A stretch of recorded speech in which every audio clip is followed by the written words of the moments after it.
I'm not sure whether that killed the stream or not, but we should have voices now. If someone's on YouTube and can say, yes, we can hear you, then that'll be awesome. But that should be right now because I can hear stuff. And I can see a meter going. Still no YouTube sound. Well, that's... Oh, they can hear you now. Who says now? Yeah, ready. Yeah, if you put YouTube chat's saying good. All right, beautiful. That's what I was hoping. Very good. My apologies. Let's start again. Good evening, everyone, and welcome to round 19 of the Weekend Wrap, brought to you by Crowcast, of course, and a great win versus the Suns this weekend, a much-needed win, and far easier than we would have expected, Macca. Yes, Ian. That first half was unbelievable. I've never seen us as dominant against any side that, say, in the top 8, let alone somebody that, was up about top 4. To keep them, as we did, just looking absolutely hopeless with no goals on the board at half time. It was unbelievable. I thought it was just going to be a really hard-fought game, but we've come a long way. We have come a long way, and I think that showed. came back a bit to earth in the second half, but that first half was just unbelievable footy. Very hard to keep that momentum up, and I think we did well to sort of. I mean, we lost the second half or lost the third quarter, but overall, it was a commanding performance, and done in a different way to how AFL matches have been won traditionally over the last few years. Brownie, everything was from our defensive half, particularly in the first quarter. Yeah, it was the first quarter. Yeah, and our ball use out of defence, that transitioning was just unbelievable. I thought our use of the ball, and I thought our pressure was just fantastic. We might have dropped off a little bit in that third quarter, but then we kept it going in the fourth. So, really pleasing result. Yeah, well, it really was, big man. And, I think coming into the game, we were second in the comp for scores from defensive 50 or scores from turnover or something like that. And I wouldn't mind betting we're now number one. And it's the way the game's been played this year. And we're so organised down back in that first half. They equalled us in inside 50s, and they killed us in the first quarter in clearances, although we balanced it up in the second. But they just didn't have an avenue to goal, did they? No, it was a bit like the us against Melbourne in the first half or whatever, a few weeks ago when we kept kicking to them, or Gold Coast kept kicking it to us this time around. And we're the number one intercept team in the AFL now, so that doesn't surprise me too much. We've become such a good intercept team, whether it's on the deck or in the air. And a lot of our score comes off that. And I can't praise our defence more than it's possible right now. They're just getting it done every week, and in different ways. And we've got a great mix back there. And it's really exciting to see what they're doing because they're so rock solid, and it just looks so hard to score against us at the moment. And then, as Brownie and Macca mentioned, our ball use was clinical, particularly in that first half. It was just amazing. We're just cutting to ribbon. So, pretty excited, Frank. Pretty excited about what I saw today. Well, the thing that struck me the most, sure, there were individuals. I mean, we'll go through them, during the course of the podcast. But what struck me the most was how organised we were. They weren't able to get direct forward 50 entries. Just about all their entries resulted from lateral movement across the arc. They couldn't get a direct line in from a clearance or from transition. They'd have to stop at centre half forward or, across the half forward line and try and kick the ball around the arc to try and get a freed up kick, and in the end they weren't able to. We were just so organised behind the ball, Macca, that their big guns. Ben King didn't fire a shot. Jed Walters tried but was pretty ineffective. They didn't have an avenue to goal. No, the thing I really liked about it, I mean, Neil Bullen, he was playing half forward, but he got a lot of the ball at half back as well.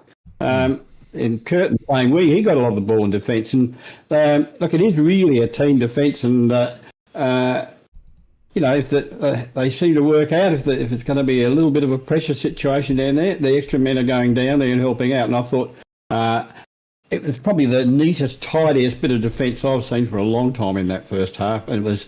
The back, all the people down back, they played their bit, but they got a lot of help from the other people as well. I thought that it was really, really team defence. Brownie, you're at the game, and I know where you sit. How did it look from your perspective in terms of just the organisation across the ground?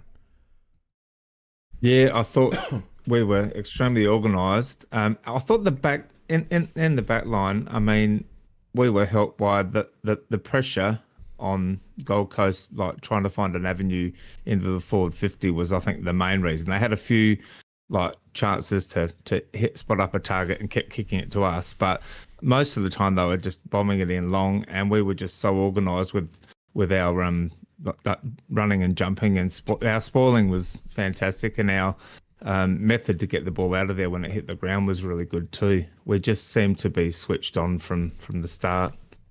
Probably the best defensive effort I reckon I've seen. I also thought, big man, that it was a bit of a showcase of everything that Damien Hardwick stands for, because everything is hustle and bustle with the Suns. They're a strong side. They're big bodied in the midfield. Rao's an absolute ball. Anderson's a good player. They've got Wits in the ruck, who's very strong as well. But there's not a lot of finesse about them, is there? No, I think Anderson's got a bit of class, but apart from that, yeah, they're a little workmanlike at times. And I suppose that probably works a bit better for them up in the Gold Coast, where it's obviously more humid and sweaty and a bit more dirty ball going around. Whereas today, in terms of pure ball movement, we just outclassed them. And but that's also about our structure and setup. Like, a lot of the time, there were moments where they had a fast break, and yet when they looked upfield, they just couldn't identify great options. And sometimes they just kicked in hope or kicked to space, or we just didn't allow them too many easy avenues to goal from the midfield or from the half back line. So, that credit goes to the coaching staff for setting up so well, but also that comes with pressure. And I thought our pressure game was elite today, and also our ability to come at the player. There's so many times where we just, they might have a loose player receiving the ball, and all of a sudden we had a player getting in their face and causing a turnover. So, yeah, as I said, I was wrapped with how we played today. I thought it was just, obviously Gold Cup, we stunned them a bit, in that first quarter and first half in general. But at the same time, they've been a pretty good team. They saw a good team up close last week, but they weren't ready for what we brought today. So, yeah, so exciting to see. Well, Macca, I still think that the one thing that Gold Coast didn't do against us was give themselves easy outside ball. Everything was contested and, through traffic and all the rest of it. Whereas as soon as we got the ball, we were able to spot up a target and settle and possess the ball and transition the ball on our turns. Whereas every time they transitioned the ball, or every time they wanted to move the ball forward, it was under duress, and they don't actually get the ball a lot on the outside, do they? No, look, I thought Brownie summed it up quite well. That when they did get the opportunity with the ball, we harassed them, absolutely harassed them. So that even if we weren't actually physically there, or we were just nearly there, they were always kicking just a little bit prematurely, and some of their choices I thought were very poor as well. Sometimes they would think that they were just about to be tackled, and they would just kick it, and there might be a situation where it was 2-on-1 in our favour. So I thought that, yes, and I thought Rao was quite guilty of that, I thought, in particular. Anderson, a little bit better user of the ball, but and Flanders, he was a bit of both. But for the amount of possession, if you look at the number of possessions that they had in total, those three players I mentioned, you would have thought that they should have trounced us.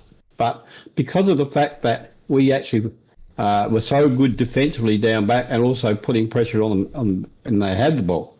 But actually, I don't know the inside 50s what the score was, but it seemed to me that they had more, but they didn't get the advantage of that by the pressure that was at both ends on the kicker and the receiver.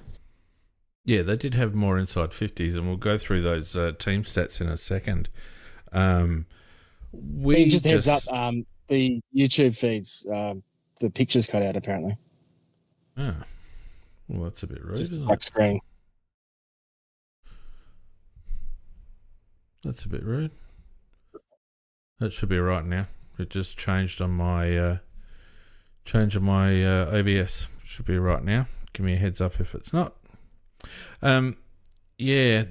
I don't know. I think that there's two things to me that came out of the game. First is their inability to get cheap ball outside, and secondly, it probably exposes a little bit how you get at the Crows, because their pressure rating. I mean, they were around the contest and that their pressure was up, but they did let us spread, and they did let us get a lot of easy ball on the outside. And if you give us ball on the outside and allow us to, hit up those targets on transition, you'll never stop us. And if you give us an easy inside 50, we've got 3 massive targets there who all play their role, and that's where you're not able to stop us. So teams, I think, to beat Adelaide need to be up in our grill.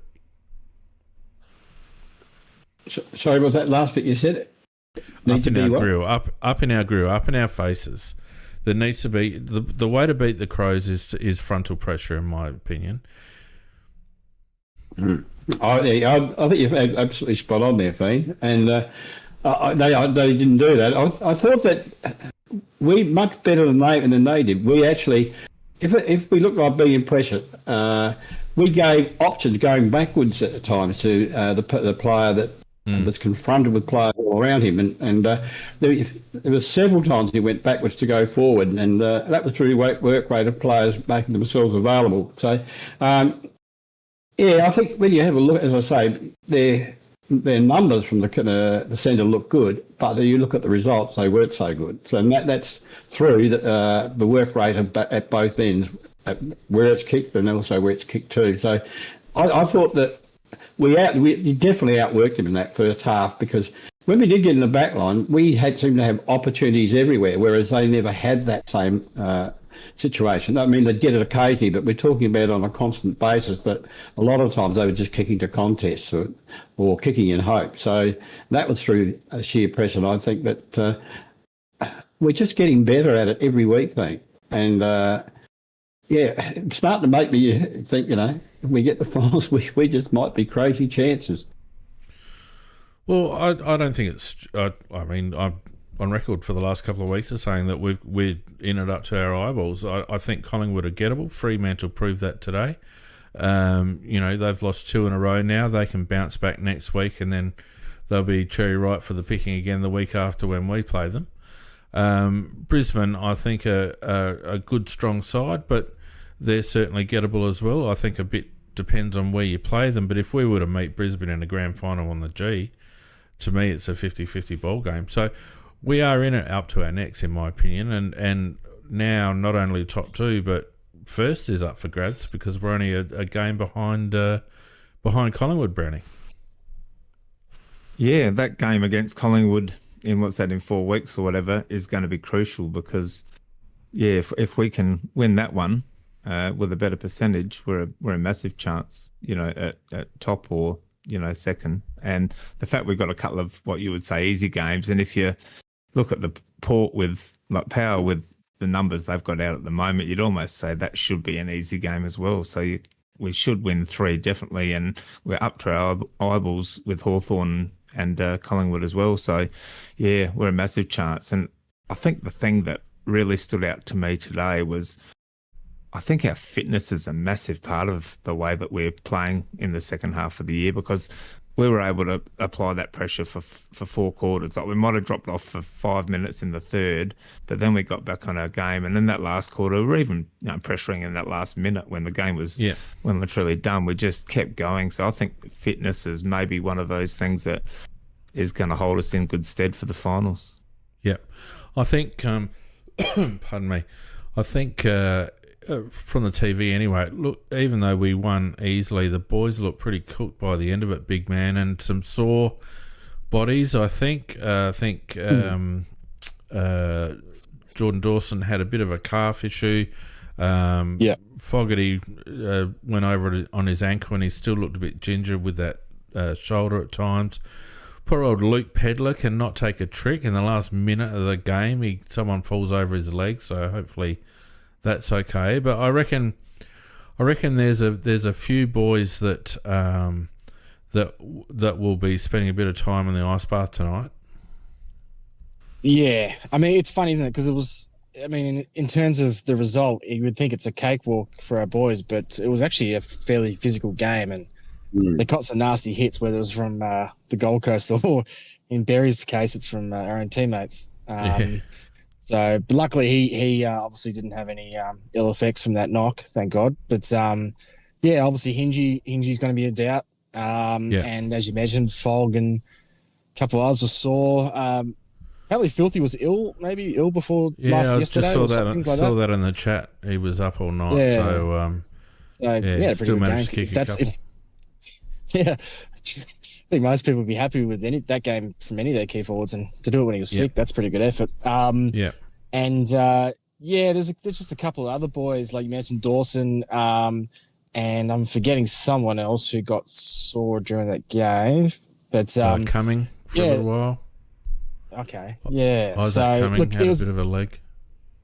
Yeah. So it's not ideal. But and of course a 6-day break coming to a showdown. It's not exactly what you want, but at the same time we've been pretty good this year with replacing players if needed, and those players performing. So, Smithy was pretty stiff to get dropped. If he has to come with the hinge, I think that's not the worst thing in the world. No, I don't think so. I think that'll be fine. I don't think they'll be looking to debut anyone, despite the Twos having a big win against West Adelaide and Charlie Edwards and Oscar Ryan doing well off half-back, although everyone racked up touches.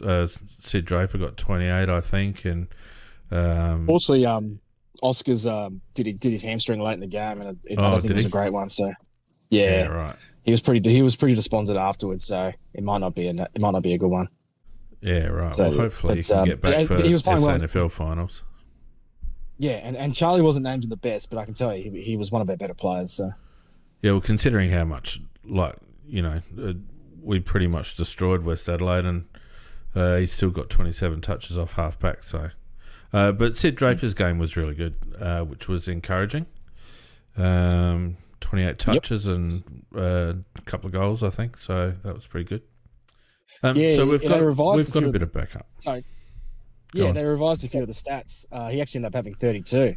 Oh, so really? That's a big game. Yeah, it's a big game. And he actually missed a chunk of the game because he had to come off for a HIA. But luckily he passed that too. So if Berry was to have any issues, I think he could potentially come in.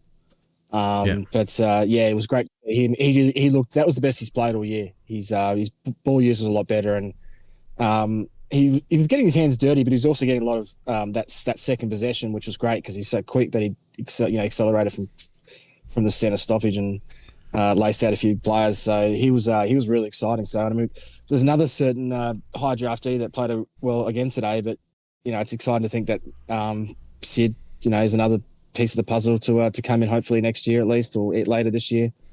And if it got to that at a pinch, I'm sure that he'd play a role if he was called upon. So, and I think we've got a few like that now in the Twos that if called upon, they can play a role. And you mentioned Brodie Smith for Hinge, and I think Smith was pretty serviceable when he came in, despite all our fears. So, very good. All right, let's have a look at some team stats, shall we?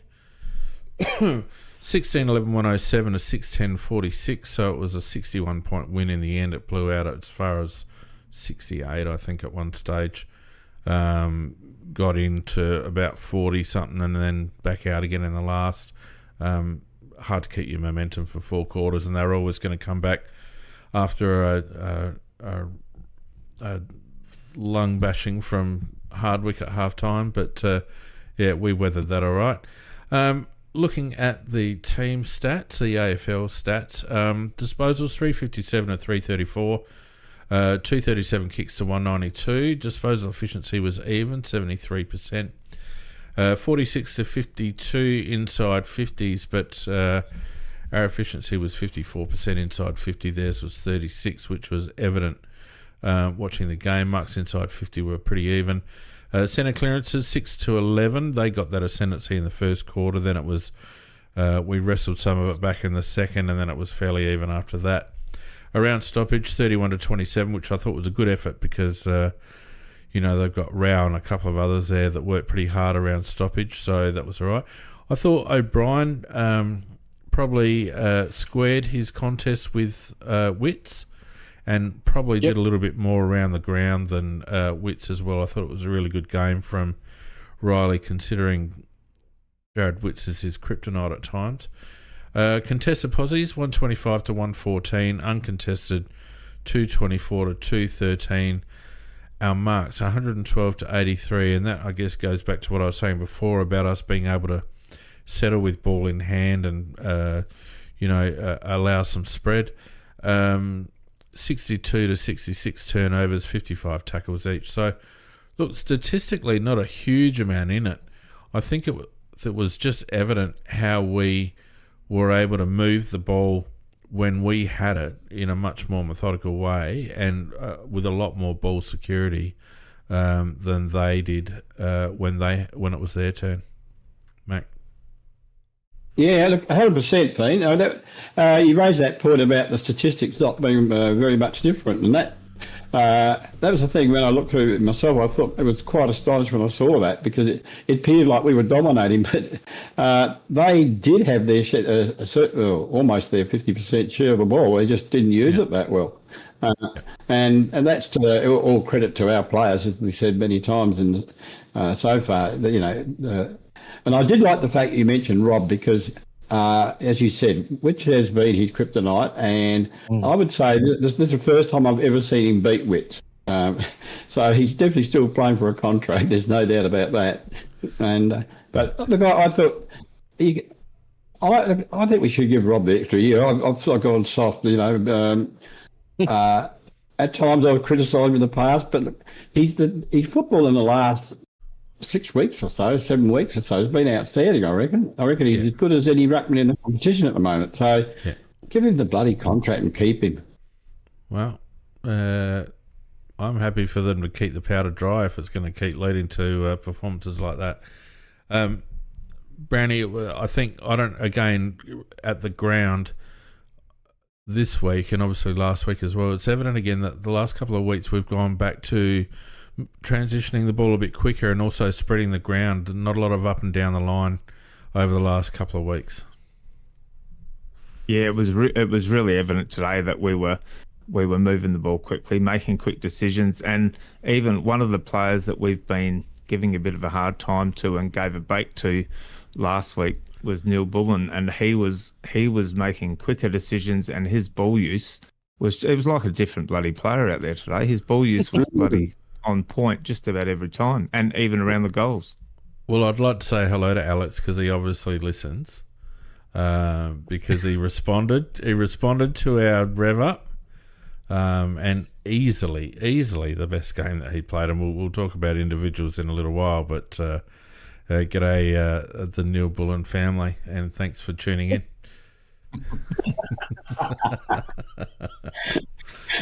The credit, mate.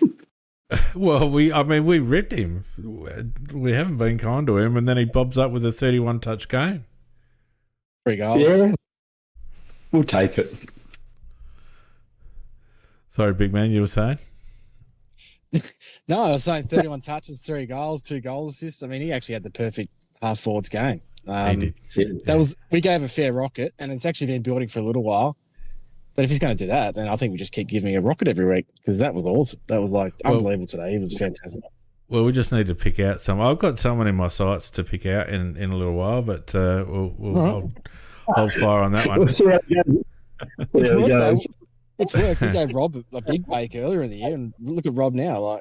100%. Well, they all listen. I'm pretty sure that Shuttleworth, because Matthew Nix doesn't know what to say at his Monday review. So what they do, they play the Crowcast, and and then Murray Davis just says, "There you go, boys. That's what I don't need to say anymore." Nix is in the corner doing Sudoku, and away we go.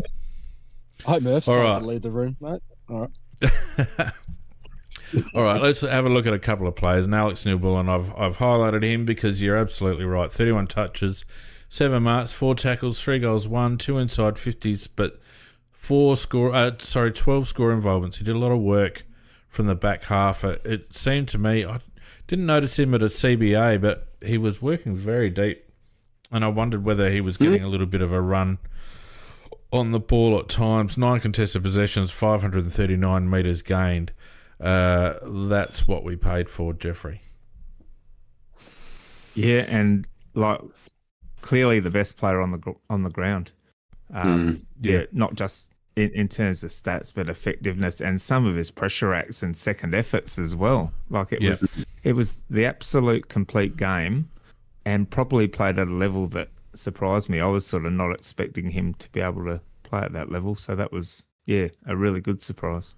Yeah, very pleasing. I mean, that's Mac. That's what we saw with him with Melbourne last season, and I guess not every week with the 31 touches, but that level of involvement in the game, and I think that's probably what was having us a little bit confused and what brought the conversation to a head last week, wasn't it? Yeah, look, I've seen him basically his career with Melbourne, and he's always been a bloody good footballer, and he's always one of those that's smart in the head. He generally does the right things, and also like they played him as a midfielder. They played him all over the place, but often as a midfielder, and always did well. And we weren't looking at, while he's been useful, he hasn't been at that level. But this is what we hoped we would get, because I mean this is him at his very, very best. He couldn't have done much more than what he did today, and you wouldn't expect to get that every week. But that does show what his ceiling can be, and that's what I've always thought. He'll break out, and he up until now they've been good games, but not great games. But this was a great game, and he just did it in the forward line, he did in the back lines. His usage of the ball was great, and if you saw him talking after the game, he's a team man that you can see why he's in the leadership group. Through and through, Yeah, instead of like a lot of them, they get praise, and you can see they glow with the praise, but not him. He starts talking team straight away, and look, I think he's been a great get for the team. He's not only good with his football nous and his football ability, but the way that he actually, I think he's responsible a lot of times for organisation. I think like he's a leader, and he's been a good get. Yep, agreed. Now you might be surprised by this other person that I've highlighted, but I thought probably his best game for the season in terms of effect on the game. Big man, and that's Wayne Miller. Had 21 disposals, 4 tackles, 461 metres gained, 12 marks, 6 score involvements, and 4 inside 50s. I don't necessarily think he was second best, but I thought it was worth highlighting because when he plays a game like that, he is very integral to how we move the ball from back half to forward half. He is, because 95% of the time he'll hit a target, and he's in part in terms of that chain of possession from deep in defence or whatnot. If he's a part of it, it's going to continue on towards our goals. He's not going to turn it over. I think he had one bad turnover today. That was it. Look, he's getting the job done. I think I've sort of resigned myself to not expecting the dash and creativity that he once showed, prior to his knee injuries. But he's still got that composure with the footy. And you can tell he's got more confidence in his body and in his football now. He was making a few blues earlier in the year, but now he's pretty rock solid with the ball. Defensively, I think he's been a lot better too. In the air and everything. He just looks a lot more strong over the ball. It's not getting caught as much. I mean, he's not dominating, but he's certainly lifted from his initial output earlier in the year when I think we were having a bit of a go at him. And that's sort of to be expected because he's missed so much footy. But I'd like to see him hopefully maintain this form going into the finals because we need him to be playing like this most weeks because we don't really have a gun half back.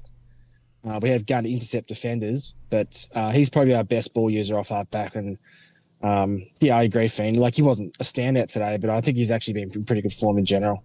I know he had that one week he missed with his kid being born, but I think he's been pretty rock solid for quite a while now. Which is pretty soft. You don't take a week off for your kid being born, Brownie, do you?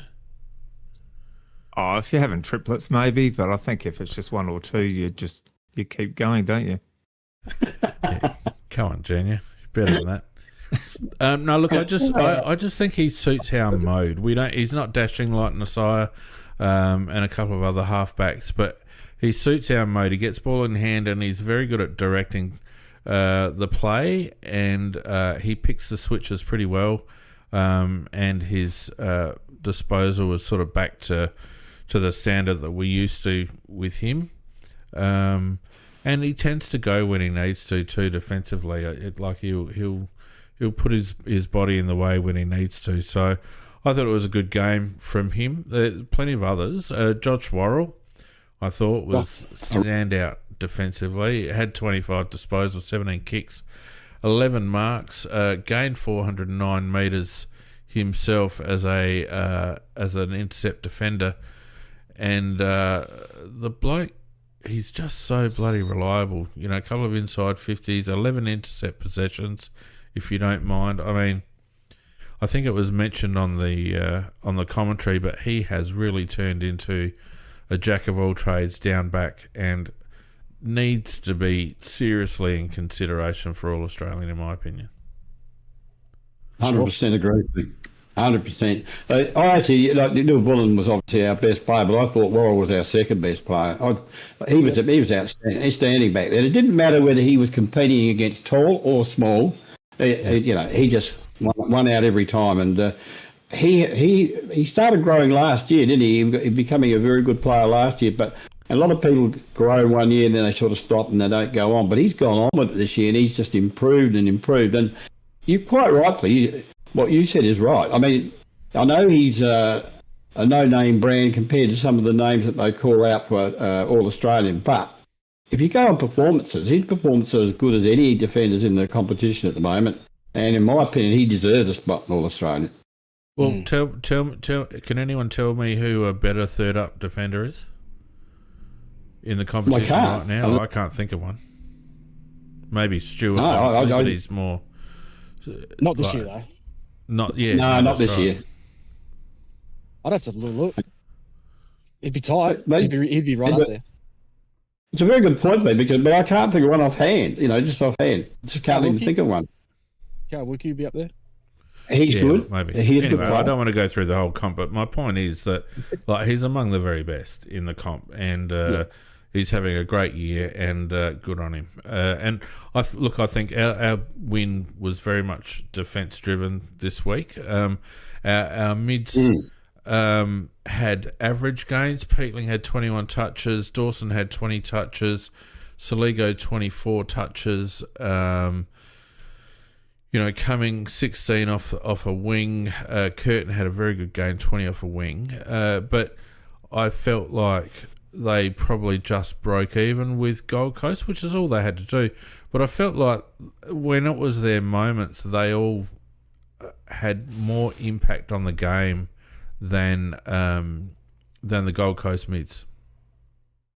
Yeah, and I think Gold Coast, they've been the best clearance team this year, and we only conceded 3 goals from clearance compared to 9 last week against the Bulldogs, so that's a third of that. And they got some absolute balls in there, and like Rao, he had a huge game, he was massive. But once Anderson was who's had a measure of the past, he was actually pretty ordinary today. And I know they didn't have Took, but at the same time, I still thought they would probably get the edge in us, but we pretty much broke even there. And I think it just shows that it's funny because I saw I can't help myself. I read the Port Adelaide board a little bit, they were talking. There was a Port supporter saying, "What do the Crows never? Their midfield never touches the ball, but they always score." And it's like, well, this is what happens when you actually have players who aren't just midfielders.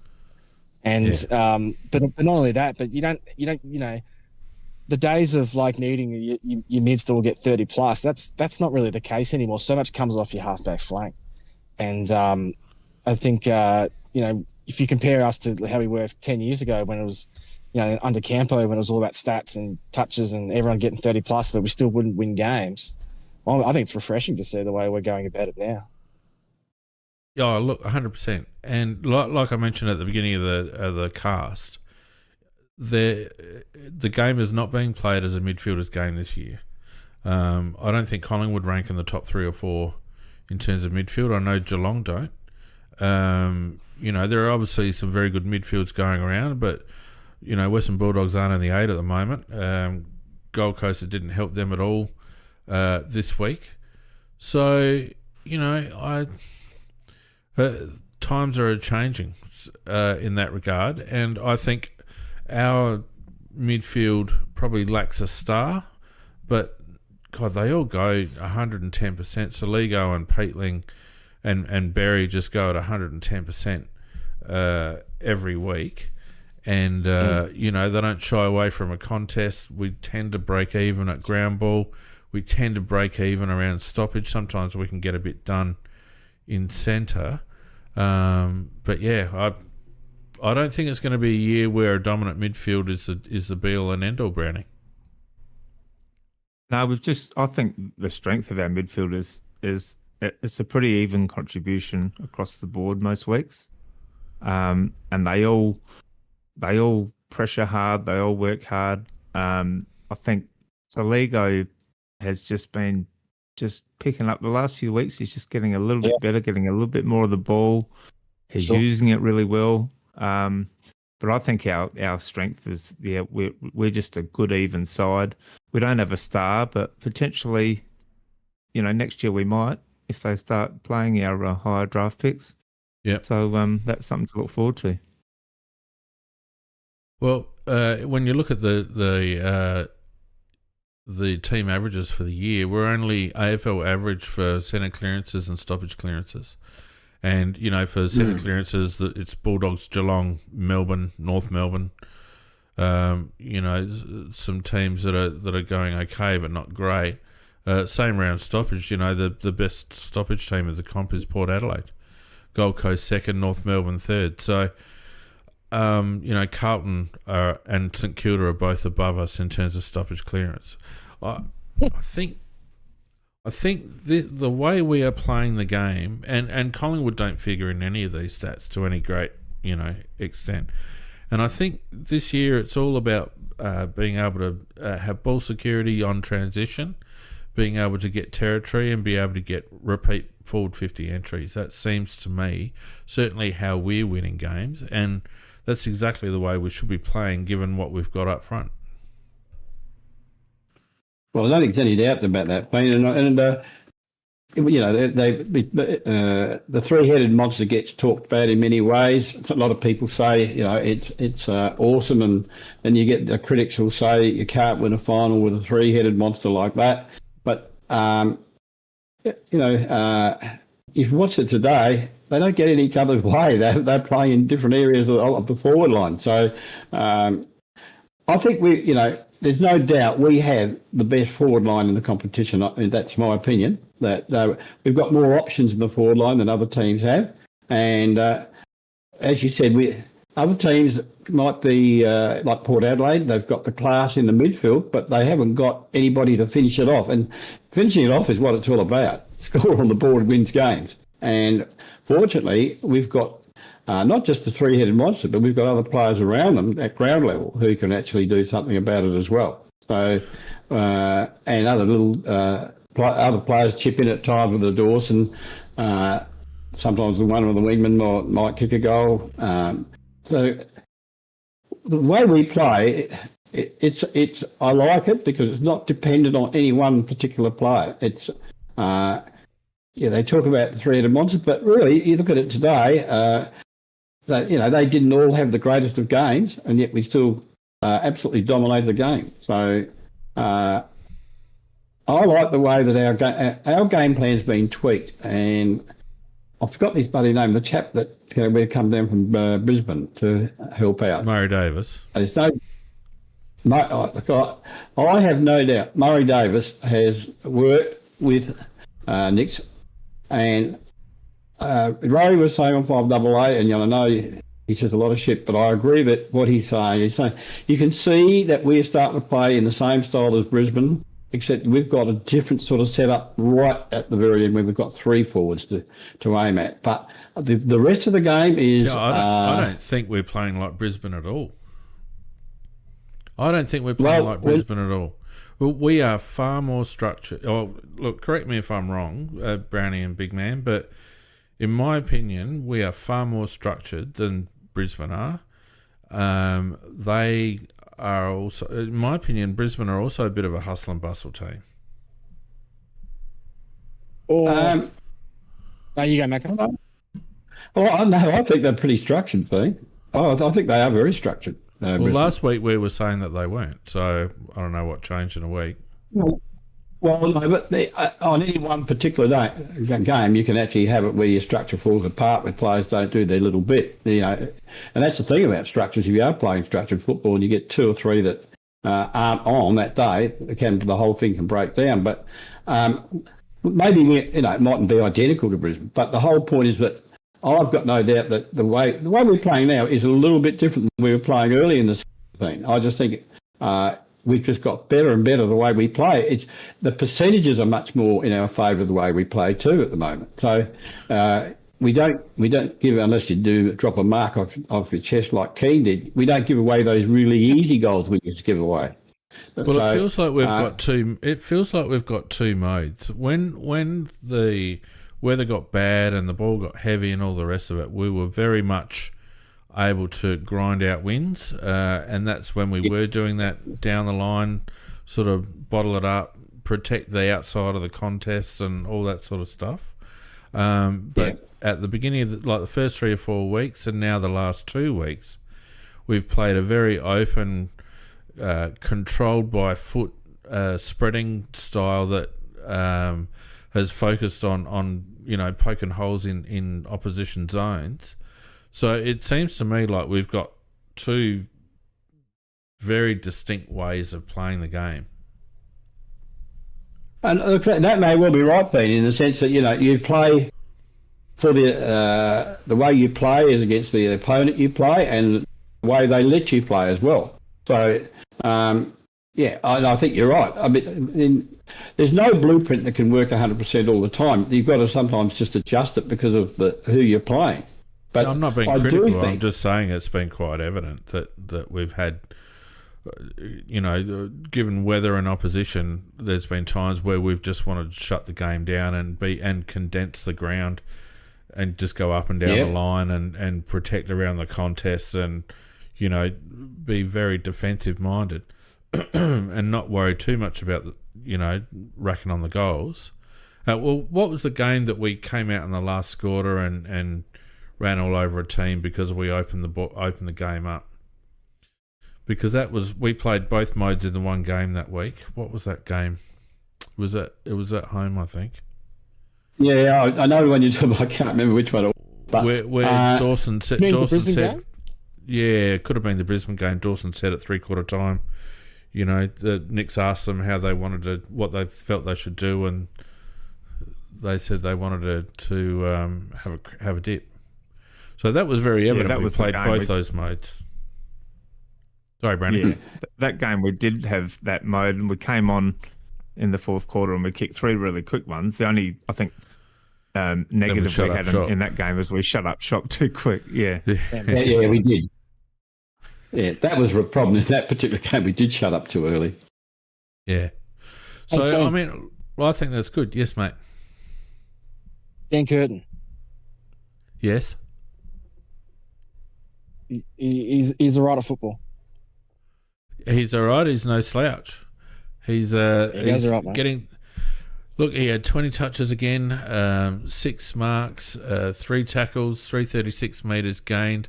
Got better as the game got older, in my opinion. His second half was outstanding. Had 6 score involvements, 5 intercept possessions, 11 contested possessions.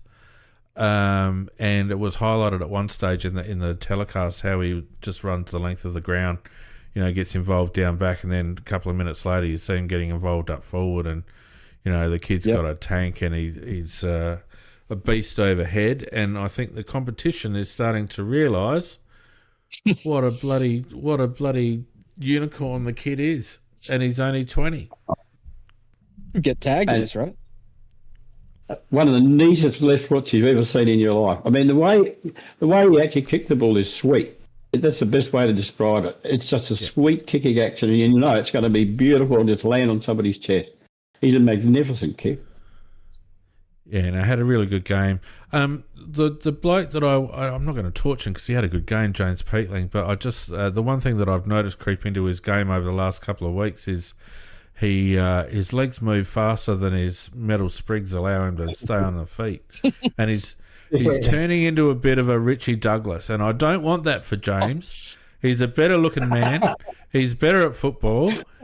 He's got a better mo, and he just needs to get longer stops or something. But he's like a little Energizer bunny, and half the time he goes to take off and he spins the wheels.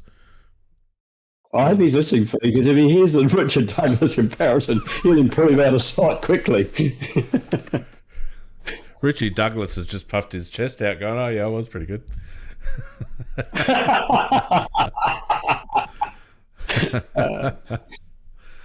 I'm obviously late to the party here. Were you a Dougie fan, Fiend, or were you one of the critics? I wasn't his number. I didn't have his number on my duffel coat.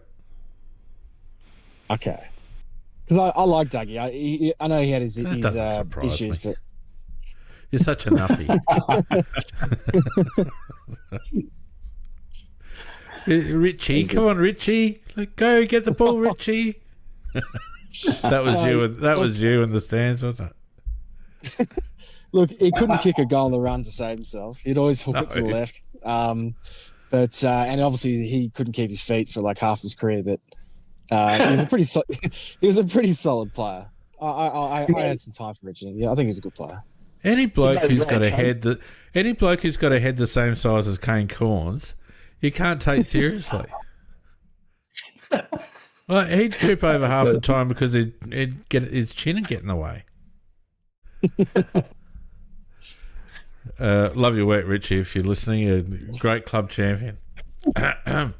All right. Yeah, so look, I think all the mids did what they needed to do at times. I think overall, Matty Rao was just a beast, but I think blokes like Sam Berry and Geordie Dawson when he was on him, and Jake Saligo when he was on him, I think we sort of rolled on and off him most of the time.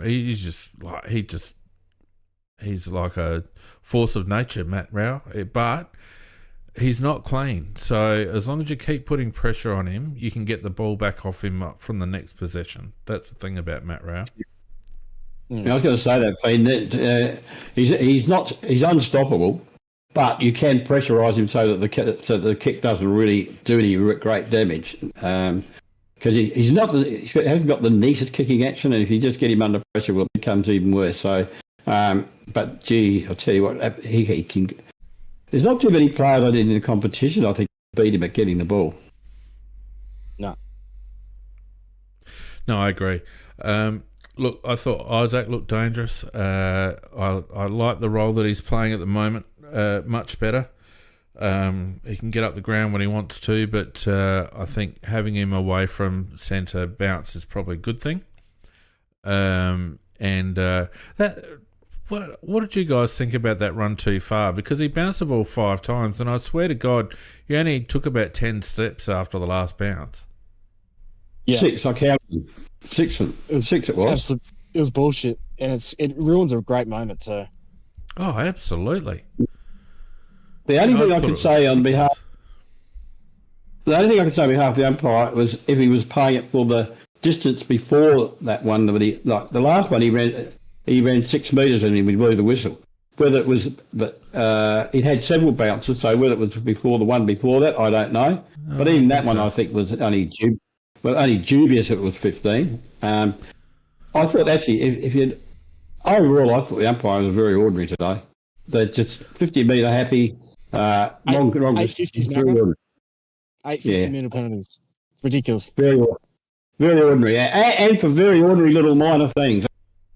When you play 50 metres because a bloke's a foot over the mark and you haven't told him to come back, I mean that's just stupid, absolutely stupid. I'm not sure. I don't care which team was getting the 50 here. I just didn't like the umpiring. I just didn't like that style. These are grown men. They're grown men, and you want them to stand absolutely still like a statue on a measured spot exactly. It's the most stupid rule. It's the most stupid rule. I hate it. I hate the stand on the mark rule. Can't stand it. And it just creates issues. And now you got, like, if now they're saying, maybe we're going to change it so you can't run from behind the player to take a position on the mark. Well, if you so happen to bloody not have a bloke in front, that what? The guy just gets to run off? Like, that's absolutely ridiculous. There already was about the middle of the 50s. There was one last quarter, and where one of their players actually ran. Our player was going back from his mark or free kick, whichever it was. And one of their players ran straight through, right through the middle of it, and it wasn't even penalised. And yet the little teeny touchwood was they just so minute they should have just been ignored. Absolutely stupid. It's such a massive penalty for such a minor infringement. It's almost as if they have to have a separate penalty for that. If they want to keep that dumb rule, then maybe make it that if you infringe on the mark, then you have to move off the mark or something or other, and he gets to play on or something like that. I don't know, but a 50-metre penalty because you moved an inch, or the umpire didn't call play on quick enough, and you've gone for a reflex motion because that's what you're, a human being. But because the umpire didn't blow play on quick enough, then all of a sudden you get penalised 15 metres. It's too much. And it kills the spectacle. Absolutely destroys the spectacle.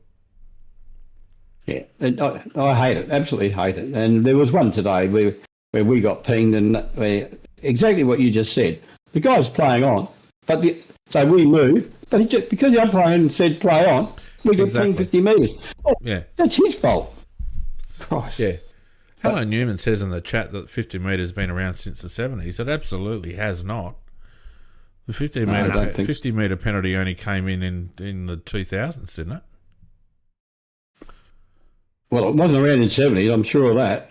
No, it wasn't in the... Well, we never played with a 50 metre penalty, and I played until, I don't know, 2005, 2006.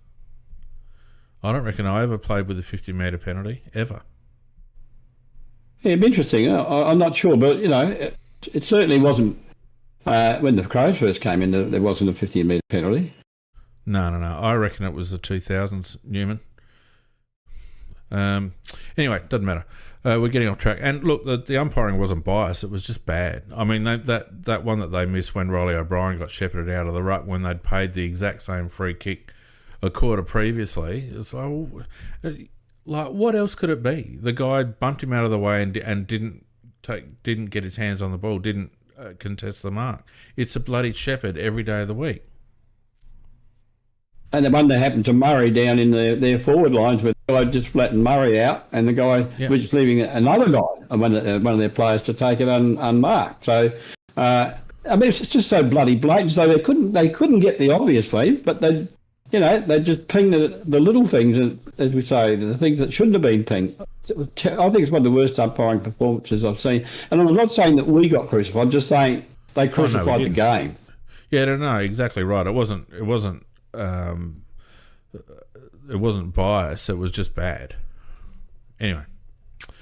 All right. Other notables. Nick Murray on his return was okay and thankfully didn't kill anyone or himself in the process of getting through the game. Had a good crack at it though. Or Barry. That was a big hit. Yeah, it was. It was. What happens when Geordie Butts is back on deck? It's going to be an interesting selection night, that one. Yeah, well, Butts has been in. I remember we had this conversation early in the whether Butts or Murray. And I said at the time Murray, but then Murray got injured. Butts gets in, and Butts has been I don't. He may have had one bad game, but overall he's been very, very good. So. Yeah, I like to leave that to the selector team. I can't pick it. Yeah, pretty much. The ball's in Murray's court now, though. Like, he's probably got 4 games, I would say, to try and build his form and get back to where he was. And if he does that and he gets back to the level where he's taking marks and he's using the ball well, it's going to be hard for Butts to get back on the back of missing, probably 5 weeks. So, yeah, it's going to be interesting. Boys in chat tell me it was 1980. 1988 that the 50 metre penalty came in. There you go. Yeah, look, I thought Muzz looked pretty fit, and he's he wasn't really tested out too much on the deck. I want to see a bit more how he goes with that. Yeah, I mean, he didn't. He certainly. I think he performed better than I expected. I mean, we were talking last week. I thought Ballers would get the gig, but obviously they rate Murray higher, and they just wanted to get him in. And it could have gone badly, but it didn't. Thankfully, I mean, he wasn't troubled too much. I think a lot of the entries, it was more Keane and Worrell and such, and Max that had to sort of defend more than Muzz did. But it was actually pretty promising. I guess it depends how does he recover from today, 6-day break, because that knee apparently is not 100% still. So hopefully he can just back it up in 6 days' time and not have too many issues, because nothing's worse than a defender who's got injury problems because they get exposed so quickly. No, that's right. I mean, he looked better than I expected, to be honest with you, because he was a bit proper in the SANFL the week before. But anyway, all good. So yeah, look, onwards and upwards. We look the goods at the moment. And I think our ability to get the game on our terms and our ability to control periods of the game has improved, and I think we're not leaking as many goals as what we perhaps did earlier in the season. So the tweaks that they've made there have been good. We're now infinitely more organised down back, Brownie, and I think we're now a tough team to beat. And with Collingwood having a little bit of a rough patch, you'd probably have to say that Brisbane and Adelaide are the two form teams of the competition at the moment. Yeah, absolutely. And if we can knock off Hawthorn or Collingwood or both, then we're probably going to be the team to beat. So, 6 weeks ago, we probably didn't think we were going to be in this position, but we've just continued to improve incrementally every week, I reckon. And, like you say, the really good thing about it is we have got a bit of depth in the twos. So, we haven't had injuries really all year, but if we do jag a couple, we can probably cover them pretty well. So, I think in 2 or 3 weeks' time, we could be seen as the team to beat. Yeah, I mean, the Giants have had a good run. They've won a few on the trot. Fremantle, obviously, today. So there's a lot of teams playing good footy. It's wide open. It really is wide open. Brisbane have a tough run. Collingwood don't have an easy run. Ours is a bit. We've got a couple of easy games, but we've also got some really testing games. Hawthorn and Collingwood, plus a showdown, which is always a bruising affair. Although they might have a couple of out, so you never know. But it's top two is not out of the question, and if we get home finals all the way through, we are a dead set chance, in my opinion. Look crazy. You would have said that a few weeks ago, but we've been building, and there's no doubt about that. And Let me look at Gold Coast. I did say it after the Melbourne game. After the Melbourne game, I was the first to get on I hitched up the horses to the bandwagon, and I said, "Come on, boys!" And some of you were a little bit hesitant, and now you're all on. I thought you were a fraction early, but you were before your time, Fane. There's no doubt about that. And that's what she said, Brownie. But yes, Here we go. Oh dear. There's not one other game this year where you've got two final contenders where one team has kicked 9 goals, the other team scored 0 goals. I mean, that first half was as complete a game of football as you'll ever get. And you're doing it not against the bottom team, because if you'd done against North Melbourne, you'd say, well, gee, we played well. But we did that against a team that regards themselves as a contender. So it just shows that our very best football is very, very, very good. It's very hard to bring that out every time and do it for a whole game. But gee, it was bloody good what we did for a half. Yeah, 100%. All right. Any more thoughts on the game before we move on to Macca's 37 seconds of fame? Big man, you got anything to add? Not really. I mean, I could waffle on for ages, but Yeah, I know. we know. Look, we didn't. Thanks, Ben. Look, we didn't. We mentioned a bit earlier. I think when Mac was talking about him. But I want to just a quick shout out again to Rob because Witsy's been a real bugbear for us in the last couple of years, especially, and the fact that Rob actually beat him hitouts to advantage today. I mean, that's just that's ridiculous. So, I mean, Rob's just answered another challenge this year. He's a bit like our team, like all these challenges we've had in the last few years. We've sort of overcome them, and this is another one with Rob. Like to get such ascendancy in the midfield, like he didn't dominate, but geez, he's just negating great ruckman at the moment. So yeah, I just want to get another props to him because that went a long way too to sort of getting the stoppage and what the clearance numbers ended up being pretty much even, didn't they? So I think Rob has a bit to say in that. Yeah, absolutely. It's always been his around the ground work for me, and he's just getting to far more contests now and putting himself in far better positions around the ground. And to me, that's his biggest worth to the side. The other end in terms of selection was Pedler. Was busy without having a huge impact on the game. How did we see that one? Brownie? I thought he had his first quarter. He just burst into the game in the first quarter, took a couple of marks, looked really, really good. And I thought, hell, he might have turned the corner and he's going to, have a 20 possession game. And then he sort of seemed to just fade out of it pretty much. The last three quarters, he didn't do much at all. He obviously copped an injury in the second quarter because he spent like half of it off. So I think he was just in the second half. He was clearly sore. He might be a corky or something, and then he copped that late hit that Fiend mentioned. So he's a bit banged up.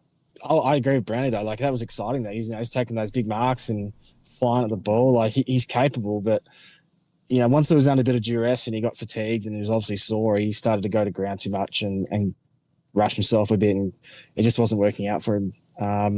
So yeah, I think it was one of those games where you'd be stiff to drop him, but I'd be curious to see Fiend where you'd go. I think at the very least I'd still make him sub for next week, but I don't think he's solidified himself. I like Chase's sub. I think he can do a variety of jobs. If we had Peds as sub today and Hinge goes down, it would have been a bit of a reshuffle. I think Chase. That's true. Chase isn't a bad player to have as a sub. I think if Hinge drops out next week, I think Smith comes straight into the starting lineup and Chase stays as sub. I'd persist with Pedler. I don't think there's any reason not to. I think obviously when Rash is fit, he comes back in for Pedler, but I'm quite happy at this stage to give Peds a block of games. He had a couple before he got injured, and obviously he's just one of those blokes that seems to always get injured during matches for some reason. I don't know why, but I don't know about Cook? Yeah, that's a fair call too, isn't it? We got more out of Cookie the week before, so yeah, you're probably right in retrospect. The only thing is that apparently it could be a pretty wet one on Saturday nights, which I think Pedler would be much more suited to.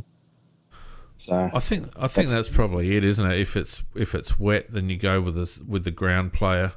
Cook's not bad at ground level, but I think Pedler is the more dynamic at ground level. So it's tougher. Inquisitor mentions Nank as well, and he's a sound like and that's the thing. We've got options, which is good. So I don't know, Brownie. What do you think? Sorry, man. I like what Pedler showed in the first quarter. So I'm a bit like you. I wouldn't mind seeing him for 2 or 3 more weeks. We've got sort of time, and I think his best is really good, and he's really combative, and he can take a mark, and he can actually use the ball well. He's just got to get to the point where his body's sound enough that he can give a four-quarter performance, and that might have been the issue today. It may have just have been, soreness and circumstance, but I thought he showed enough to give him another game or two for sure. Mate. Milk had you go, mate. I was going to say, as long as if it keeps Murphy out, I'm happy to leave him there. Another drive-by for Murph. Oh, gee. Can't let it go, Macca, can you? Well, it's a danger, Fiend. It's a danger. I mean, if Pedler's out, and it then gives the coach an opportunity to bring him in. But, look, Pedler fights hard enough, but I don't know that he's completely the answer. He doesn't get a lot of it. But it'd be nice to have somebody in that pocket who was very mobile, really mobile, and can perhaps snag a couple of sausages. But look, he's handy. I won't be upset if he's there, but won't be upset if he's replaced. Put it that way. Milk had 11 touches. Is snag a couple of sausages the right terminology? That's like a double snag, isn't it? No, sausage rolls, goals.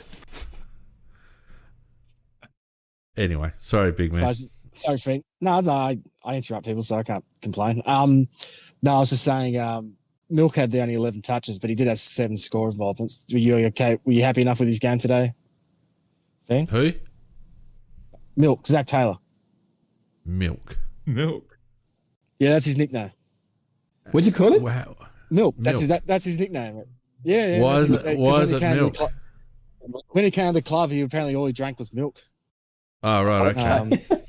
I think he thought it was good for his protein or something calcium. Yeah, so Didn't make him grow. But, no, but that is his nickname. What did you think? You happy enough? Because I know you've been a critic. I thought he was a little bit quieter again this week. Gold Coast are a very mature-bodied side. They're probably one of the bigger-bodied sides that we come up against, and I reckon at times he might struggle just with the physicality of a game like that. That's probably what I noticed this week over last week. I mean, he looks, whenever he's got ball in hand, he does something with it. We all know that, and he's his good qualities we've spoken about. I just wonder whether he can keep up in those really tough physical encounters. I think defensively he can because he's a great tackler, but I agree, in one-on-ones, how's he going to fare? But it's not through a lack of competitiveness or effort. He had size. No. It's a fair animal, but yeah. No, I was pretty. I think for those who rewatch the game, because I know I always do. There's little things he did, some beautiful handballs, a tap on. Like I said, have time to rewatch the game. It only finished 15 minutes ago. No. I think if you were to rewatch the game, I will at some point later this year. 11 touches, but 7 score involvements. That's equal third, I think, for the team. So, I mean, yeah, I'm just saying he was involved. Whenever he got the ball, something happened at least. But I still agree he needs to up the ante a little bit. But as for the moment, I think I'll still have him ahead of Pedler in terms of position in the team. I'd like to see him, Brownie, I don't know what it looked like at the ground, but I'd like to see him develop the physique like, say, a John Noble or a Caleb Daniel, someone like that, just a little bit more upper body strength. Yeah, and that might be, give him another pre-season and that might happen. But I'm a bit with Big Man. I thought today he did some really, really clever things. And that some of them did result directly in goals. So I thought low possession but really high quality. So if he could get that 11 possessions out to 15, 16 a game, I think he'd be one of those really handy footballers that adds a bit. Yeah, I'm in the same camp as the other two. I thought Cookie played very well before in the game that he got injured in. I wouldn't be against bringing Cook in. Yeah. What would you be against, Mac? Murphy.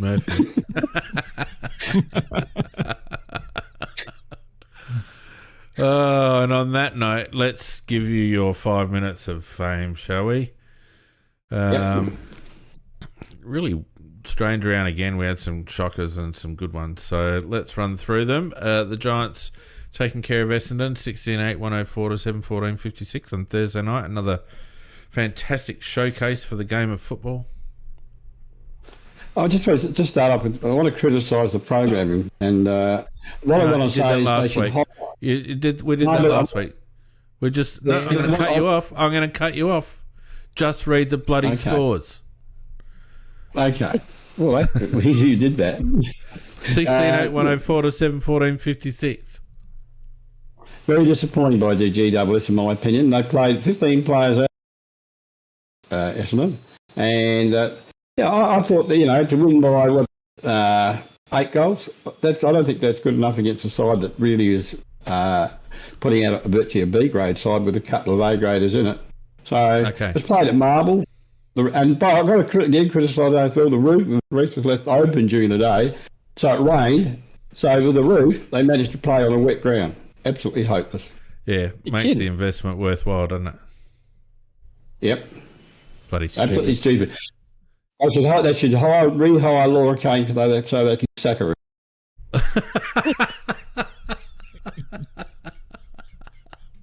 Oh, Macca.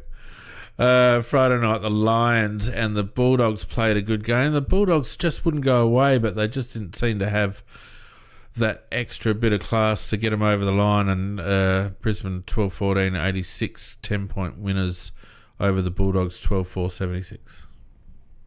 That's about where the Dogs are at, playing. They beat everybody below the top of the 8, but they play pretty well against the teams in the 8, but they can't get there. I mean, they trailed most of the game. They got within 4 points, but then Brisbane steadied and got the goal that won the game. But Bontempelli, he's a very good player.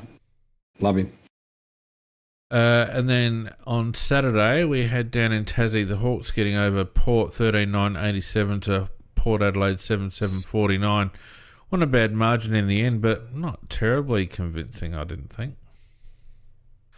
What a ripper programming. Playing in Tasmania in the wet in July. Port must feel really delighted about that. No, it was a shocking game to watch. Absolutely shocking. It was wide. The windy was a bloody hurricane. Was wet, was slippery. And, I mean, Port tried, but, they weren't good enough. When they... they leveled pegging at 3/4 time, but they've had the breeze, which was a hurricane for 2 quarters, so they're going to lose the game. But if they're going to have a Tasmania team, it's got to have a roof. No roof, no team. You can't play in those conditions. With the election result, who knows what the hell's going on? And Port with a couple of injuries leading into the showdown next week. Horn Francis and who was the other one? Rosie. Yeah, Rosie. Rioli probably not playing either. Probably. Yeah, they'll have a few out, but they'll go their hardest, but we'll beat them. Yeah. The Swans 12-12, 84, keeping their finals hopes mathematically alive over North 7-11, 53. Like, seriously, are North Melbourne worth worrying about? Like, do we need to have North Melbourne? No, probably not. To me, instead of getting extra teams, I'd like to see a couple of these big teams amalgamated. But, there's too many teams. Yeah. And then Carlton had their moment of glory, 12-6, 78 over Melbourne, 10-10, 70. 12th and 13th. I mean, what a great feature game, 12th and 13th. There was a Kerno started well. I thought he was in for a big one, but he wasn't. Pickett was a star. Gee, he is a genuine star. Didn't matter whether he was on the ball or up forward. 5 goals. Probably the biggest thing that came out of this game was May smashing Evans' face in and being referred directly to the tribunal. What do we think about that? What do we think about that? I've watched it in slow motion, Pete. I've done really slow motion, and watching May and watching where his eyes are at, and he lined up the body. I'll tell you that he put his hands out for the ball. He had put his hand out for the ball, but and he raised his shoulder just at the point of when he got there. If you watch it slow motion, you can see his shoulder come up and smashed him in the face. It's not teeth out. I think that's your problem. You watched it in slow motion. These things don't happen in slow motion. Brownie, I understand. Yeah, I understand. I would give it 5 to 6. But what about you, 5 big to man? 6. that's a lot. Jesus Christ. I wouldn't 5 to even. 6. I wouldn't Brad- give him a game for that. My Yeah. first impression was, oh, that was dirty, and then I watched it, and at the end I thought, no, that was just a football incident. And I hate Stephen May. Look, if I could say rub him out for 6 weeks, I'd do it. Can't stand the bloke. But I think that was just a football incident. He didn't change direction. He just ran the same direction. Sure, he hit him with his shoulder, but he didn't really have any option. Because he was going for the ball. I think it was just play on. Yeah, going for the ball. It wasn't dirty. Clearly wasn't dirty. I don't know how he can get games for that. Yeah, Well, when I was watching. So yeah, when I was watching it, like I'm sort of a brownie because like I got no time for Stephen May, but this wasn't like the one he did on Stephen Martin years ago. This is a bit different, and like if you watch him, he doesn't really even tense up. I reckon his shoulder was pretty loose, like almost like he didn't like sort of brace or anything. It's almost like Evans ran into him. So like, yeah, I don't think he'll get off because he really did a number on Evans' face, but. I think this is actually one of those moments where if it was one of our players, I'd be pissed about the 3 weeks. Well, if it was one of ours, they would get 5. Yeah, no, exactly I'm right. with you. I'm with the majority maker. Unfortunately, I felt like I don't think you can watch those incidents in slow motion and break it down frame by frame because you can make anything look bad and intentional if you do that. The thing is that he didn't move off the line. It's like obviously his eyes are going to divert right at the end because he's aware that there's someone coming at him. That's self-preservation. He's not a bloody robot. But he didn't move off his path at any stage. But I thought I agree with that. But I thought his path lined him up right from the word go. When he That's took where off, the fucking ball was. and also the player. So it depends whether the ball's there. He's going for the ball, right? Look, it depends how you interpret it. To me, just watching, as I said, I did watch in slow motion. I accept your point that it doesn't happen in slow motion, so I accept that. I still say that if I was on the tribunal, I'd give him 5 because I believe that he didn't need to hit the player. If he was really going for the ball, I don't believe he would have hit him in the head like that. Oh, we could That's argue what I I'm think. not on this, but thank Christ you're not on the tribunal. Richmond 69-105 giving Eagles a little bit of a touch-up, 88-56. Eagles are a rabble. Yeah, look, they are. And, like Richmond, they've started their rebuild well after the Eagles. And yet, what they did, they had the smarts. They kept the midfield Taran and Hopper, and they had 30 and 33 possessions, and they got Floston at centre back. In other words, they kept some key players so that the youngsters can actually learn around key players. That didn't happen, unfortunately, with the Eagles, and they sort of gutted themselves. And look, they've been trying to rebuild for ages, and they're going nowhere. So Richmond are going to be successful much before Eagles will. Brownie and I were talking through during the week, and I heard a report during the week that West Coast had an obligation during the school holiday period to rock up to a clinic that had been organised for months through a sponsor and all the rest of it, and just didn't turn up, and just offered a lame excuse like there was a scheduling mix-up or whatever. Those kids had paid money, or the parents of those kids had paid money to go, and obviously disappointed. And apparently, it's not the first time that's happened this year with the West Coast Eagles. And to me, that club, they've got they're like us in 2018, 2019. They've got some severe cultural issues, in my opinion.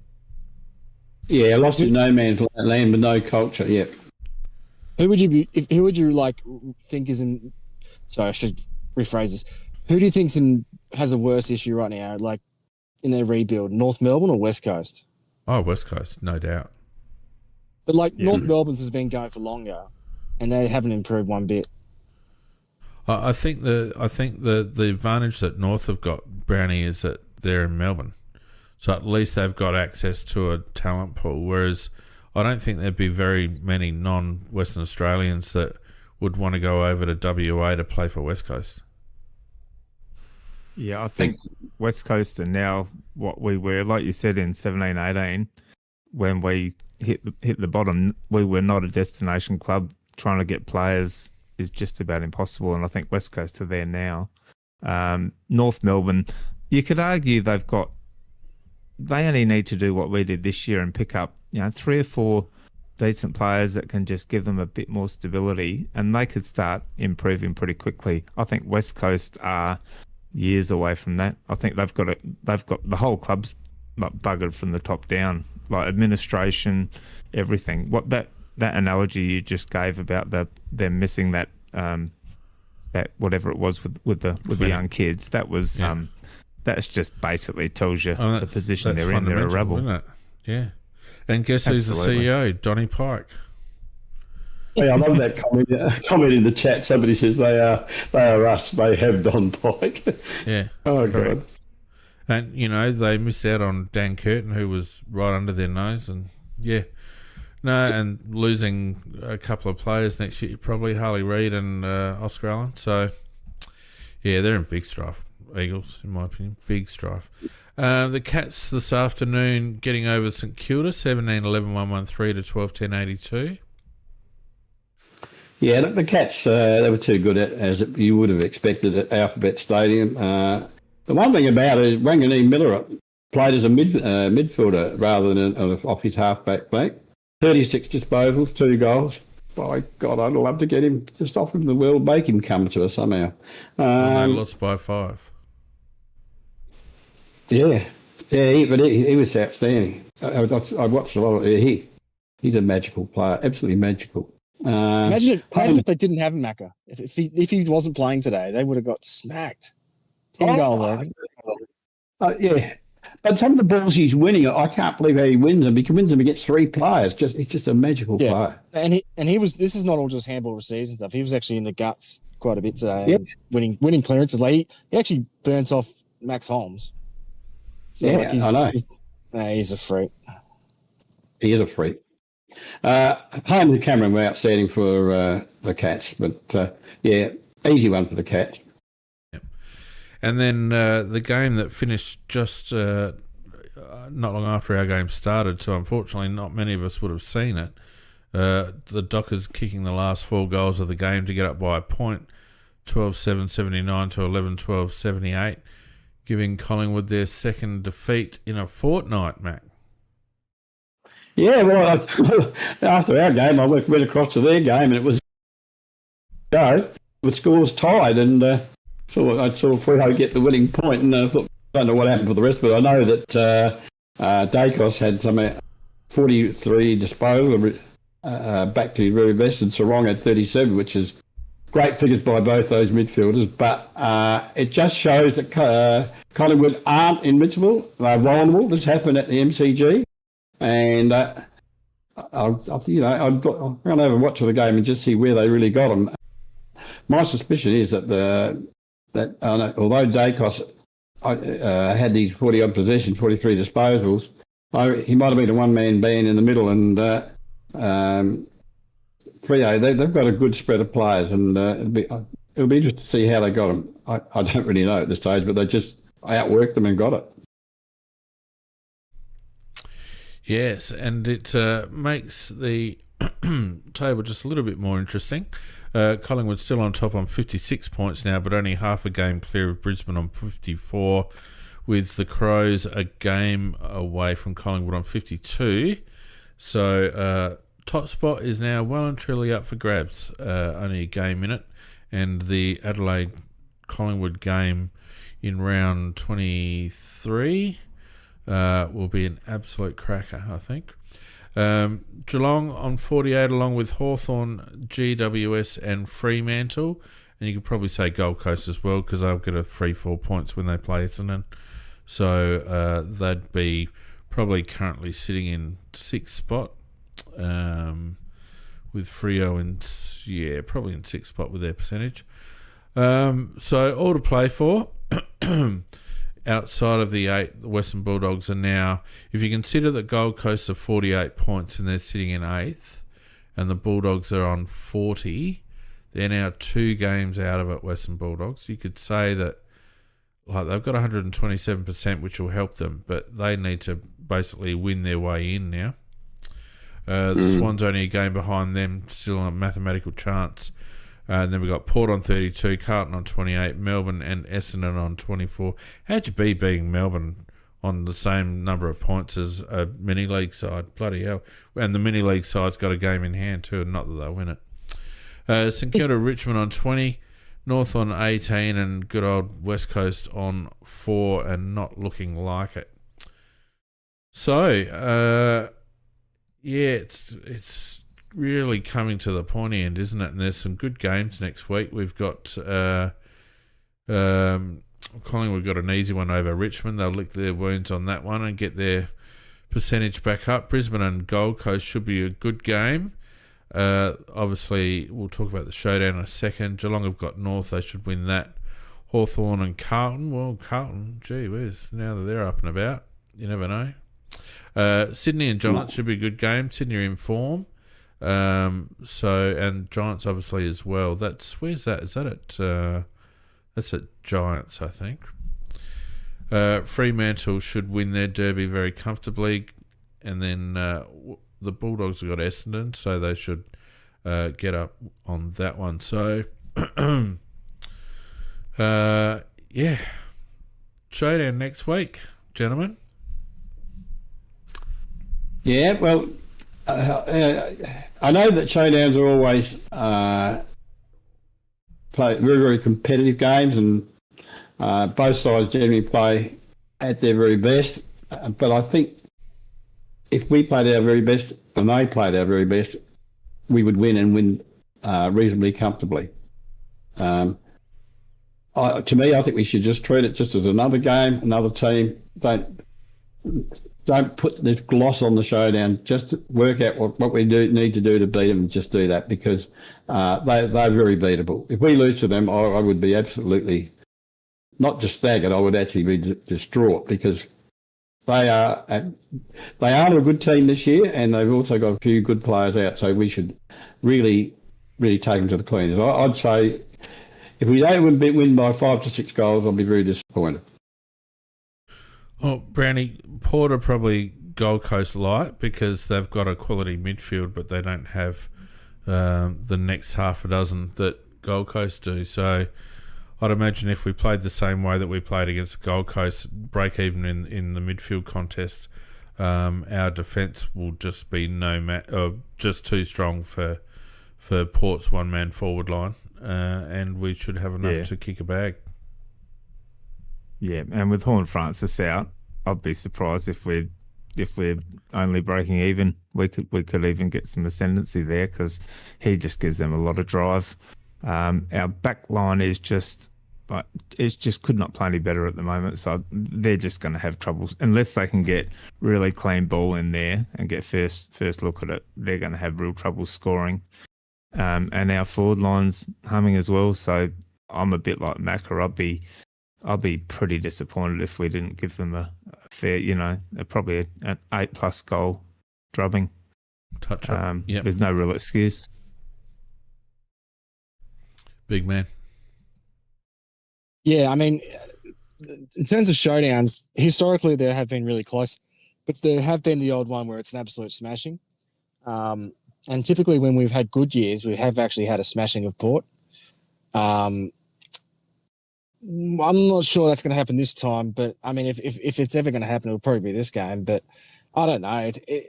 Coming off the 6-day break and such, with a few boys banged up, I don't know. We'll have to wait and see. But it'll be hard to see them replicating how they played today and doing it against Port, who are a lesser team than Gold Coast.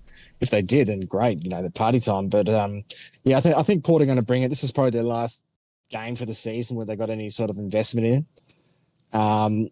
And I suspect Rosie's going to be back, although probably with a glove or something. He probably won't be as good as you'd usually be, because it's just hard to be when you've got a broken hand. We'll all be interested to see if they bring him back after the 1 week that he's, coincidentally missed the Hawthorn game. That's interesting.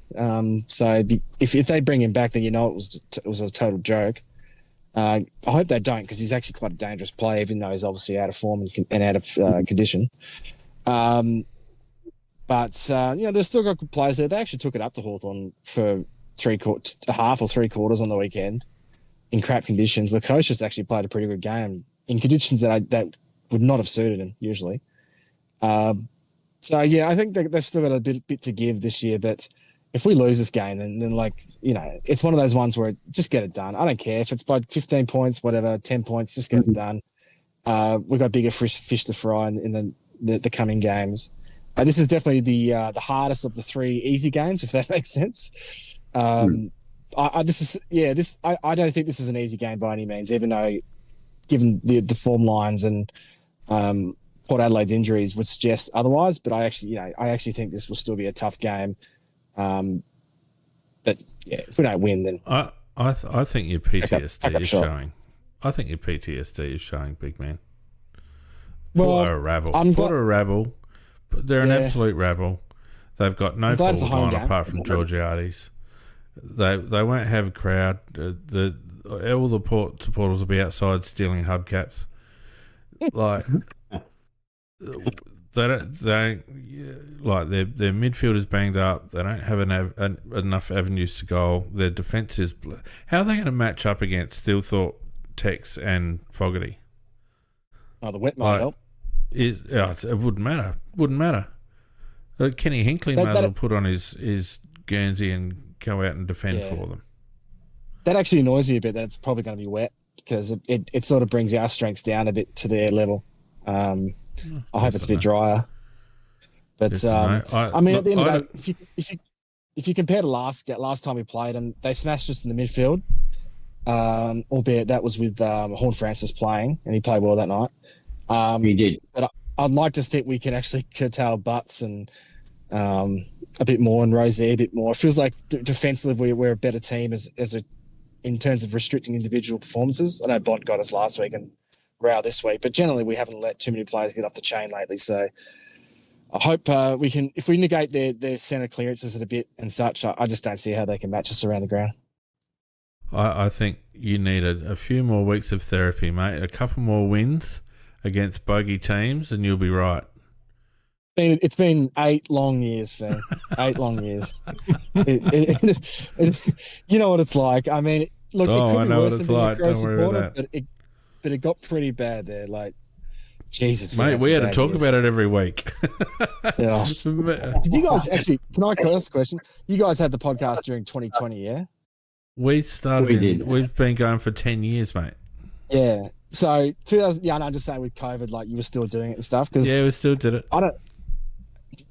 Unbelievable how bad we were. Like, I can't imagine what you guys would have been talking about that time. We couldn't either. Murphy. Yeah, Jesus. no, it's been. Look, I get it, but you got to shake it off, mate. And this, I don't see Port Adelaide getting anywhere near us, wet or dry. I don't think the conditions really matter. I think they'll probably start off strong because they'll be doing it for Ken for his last showdown. But that'll wear off after about 15 minutes, in my opinion. We've just got too much talent, too much strength around the ground. We might have a couple that we rest. We might give, or Hinge maybe might come out, Geordie with his calf, although I can't see Dawson putting his hand up for a rest, but they might play him out of the. They might play him away from the middle a bit more if he's carrying a bit of a niggle. But I just think we've got too much talent around the ground. We're too well organised around the ground. We're too even between our best and our worst, and I think we'll do them by 10 goals. So what was your margin, big man? I'll say us by 17 points. That's going to be less than you guys. Fiend's right. I am still burnt by the last few years. I don't know. I'm just saying Porter got like, this is their last big game to get up for. Like, and we I know it sounds stupid. We are due a loss at some stage in the run home. I'm really hoping it's not against Hawthorn or Collingwood. But it's surely not Fiend. Not this week. For someone who's so analytical, you've got a lot of superstitions. We're due a loss. No, we're not due a loss. You don't rock up to lose. Oh, I'm just saying. Brownie, what's your margin? All right, yeah, you go, Brownie. Well, after Big Man, reminding me it's going to be wet, I'm pulling back a bit. So I'm going to say 8 goals.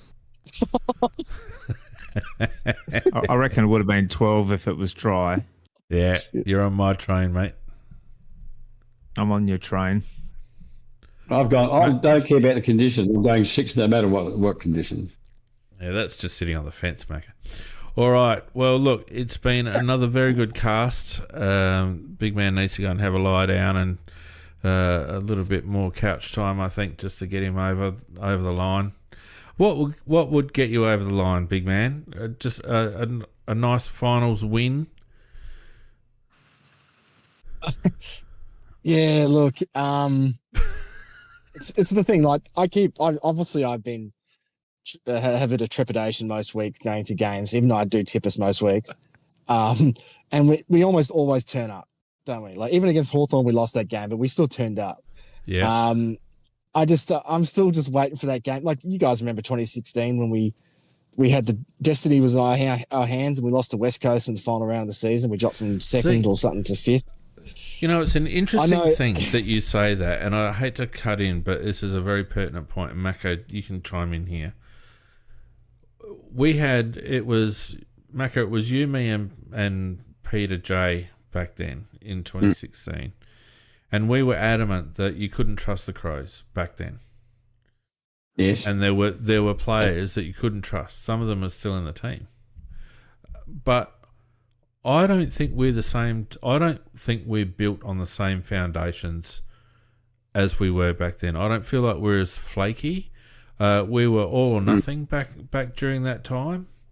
I think the gap between our best and our worst is far smaller than what it was back then.